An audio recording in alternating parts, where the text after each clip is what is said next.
please go ahead and begin, and I'll try to redirect later if we have some time. Absolutely. So just really quickly, I wanted to get started off by saying thank you for having me here today.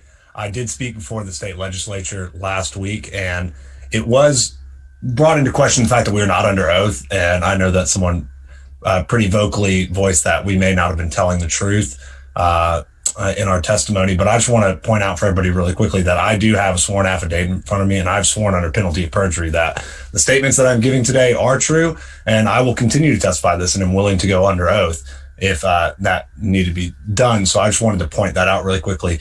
I served as a recount monitor in Cobb County and in Fulton County. I started off in Cobb, and while there's a lot of issues with Cobb County, just for the sake of time, I'll be mostly focusing on Fulton County. But I did just want to share one or two quick things in Cobb County that kind of speaks to the hostility and the tone that was given towards the recount monitors, such as myself. I was at table 18. This was on the 14th, I believe. It was the first day that I went, the first day of the recount. And I was observing one table. I was there for about 5 minutes.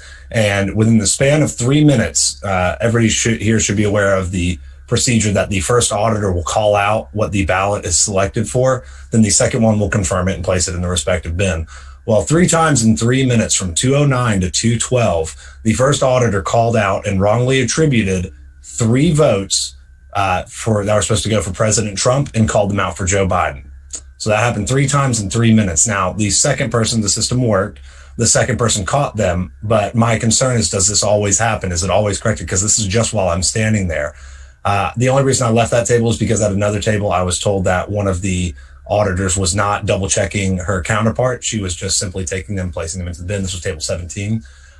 Very quickly, I just want to get through this. I walked over there, observed that she was not. I was told that I'm supposed to mention this to the members of the GOP who were present, and they would pass it along to the election officials. I did so. They spoke to her. I could see them talk to her, and she looking over at me. Well, when I came back around the room again, I noticed that she was still not checking, second checking the votes.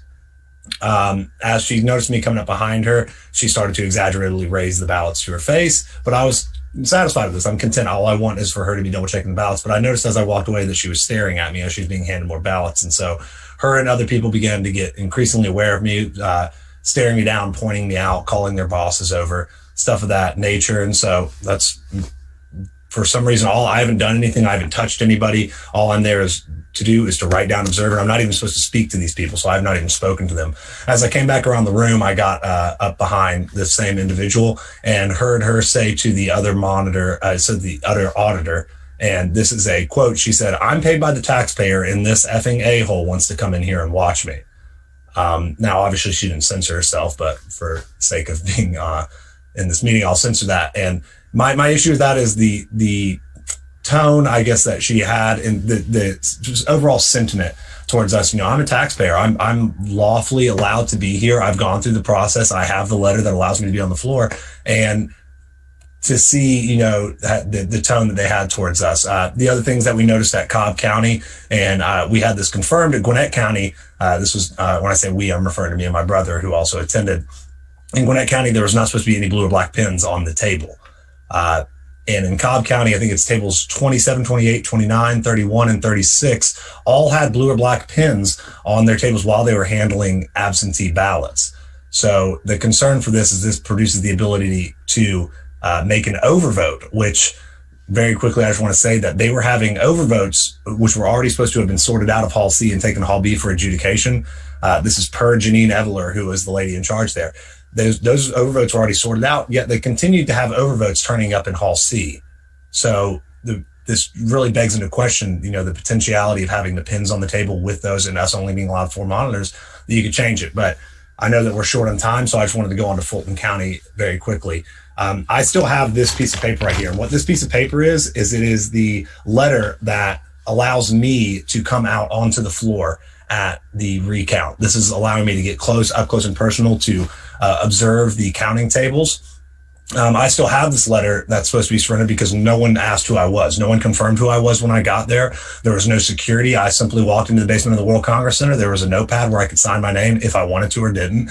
And there was no one to confirm. And this really disturbing lack of security is very important, because within just a minute of me being on the recount floor, and again, this is all sworn to in my affidavit, and I will swear to it again, a man walked up to me. They have runners who are supposed to take the suitcases to the auditing tables for them to count the ballots. They check them out in front of the room. They bring them out to him. So this man comes up to me with the suitcase ballots, and he said, "Hey, I was supposed to take these to table 96, but they already have a suitcase of ballots there." He then rolled the suitcase forward and asked me if I could take it. So he's offering me a suitcase of ballots. And with the security in the room, I just want to let everybody make sure it's perfectly clear. Very easily could I, or someone like myself who was in that position, could have walked out of that room with those ballots. And this is a large number of ballots in that suitcase. So the other question this begs is, why did table 96 already have a suitcase full of ballots when they're supposed to be checked out one at a time? And again, no one here ever confirmed who I was. I had constantly auditors asking me questions as if I was a recount official, asking me what to do with the ballots, how they could get more ballots, asking me questions about ballots. Now, I'm following my side of the rules that I'm not supposed to speak to them, so I would simply put my hands up. But I have at no point was it ever confirmed who I was being out on this floor, being as close as possible to these ballots. And you mentioned Suzy Voiles was talking about these pristine ballots. I would like to say I was there while she was receiving one such batch of those ballots, the perfectly flat ballots. And I do have images of those ballots. I have pictures of those ballots that I would be more than happy to share with anybody here who would like to see those. Other things that I was able to document is that there was no, at the front of the room were all these ballot storage, ballot transport cases, I believe is what they refer to them as, were stored. There was a back hall that there was no security. Auditors could simply walk into the restroom. There was exit doors. No one was checking on the comings and goings of anybody. And I know I've repeated this several times, but no one confirmed who I was when I was there. One of the only brief incidences of communication that I had was when they asked me to step away from Suzy Voiles' table because we were observing. I don't know what the issue was there. But they're at another point, they have actual batch numbers on the piece of paper where it is written down what batch they're working on. So us as monitors, we started recording those batch numbers. Well, the auditors started flipping over their pieces of paper so that we could not see the specific batch number. And when I asked one of the election officials, I said, "Hey, we're not supposed to talk to these people. How am I supposed to see this batch number? Is there a way I can communicate them to show them to me?" His reply was, "Well, you're not supposed to be close enough to see the batch number." So this is all being branded as an audit, when I can tell you that's not at all the case, when we're not allowed to observe certain things, not see it. But fair enough, what I was able to observe was pretty disturbing. There are several tables that I have images of these, and I'd be happy to share them with you. One extremely egregious example was, it was an 8 to 10 inch tall stack of ballots that went only for Biden, and there is not a single Trump vote. So this is several thousand ballots that are represented here. These are not sorted in any way, but as the people are going through, they're placing them on the pile for Biden, and there is not a single Trump vote out of it. And I work with consumer data in my job, and I can just tell you that the odds of 100 percentile like that is, we're wary if anything approaches the 90th percentile. So for you to tell me that a certain area has voted 100% with not a single vote for President Trump, I just find that very hard to believe. So I'd be happy to answer any questions you have. I've tried to reach out to people about this, and it's just now some people have started to answer or listen, but I only showed up as a representative, a volunteer to go to this process to see it for myself. And I'm not some super sleuth. I'm not some detective, but I was able to just walk out there and immediately stumble into a bunch of very glaringly apparent issues. And again, I'll mention at the state legislature where they were saying that, well, we just don't know what we're looking at. We don't understand how this process is supposed to work. One, I find that a little bit condescending, this whole technocratic, autocratic idea that we are just, the plebeian fools who don't know what's better for us. But I may not work in elections, but I'm not a mechanic. But if your car is billowing smoke going down the highway, I can tell you have an issue.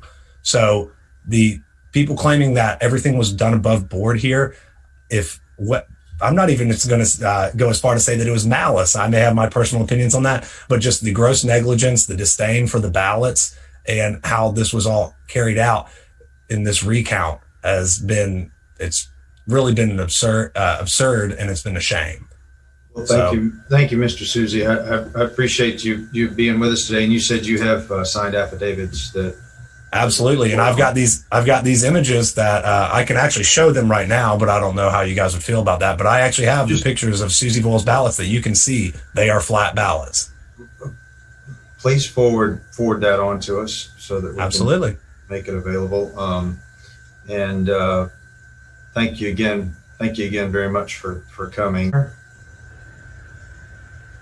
Thank you, Mr. Suzy. Absolutely. You said just towards the end of your testimony there that people are just now starting, but you didn't specify who, as far as getting back in touch with you regarding some of these issues. No one from the Secretary of State's, if that's what you're trying to ascertain from that. No one in an official capacity has really reached out to. Just some people have been interested in hearing the story when I was called to the state legislature, but nobody in an official capacity has reached out to take my affidavit, my concerns. Did you have any executive branch interactions with anyone? Did you complain to investigators, or have you contacted the Secretary of State's office to issue your complaint? So I have called several of the numbers that I was told, and I've emailed my affidavits, my complaints to a lot of people, and I've had no follow-up. Among those, a lot of people, I'm sorry for being very specific. Among those, a lot of people were the Secretary of State's office? The Secretary of State, I was never given access to that, but I know that my complaint was passed along by someone, supposedly. I spoke to several GOP people as well.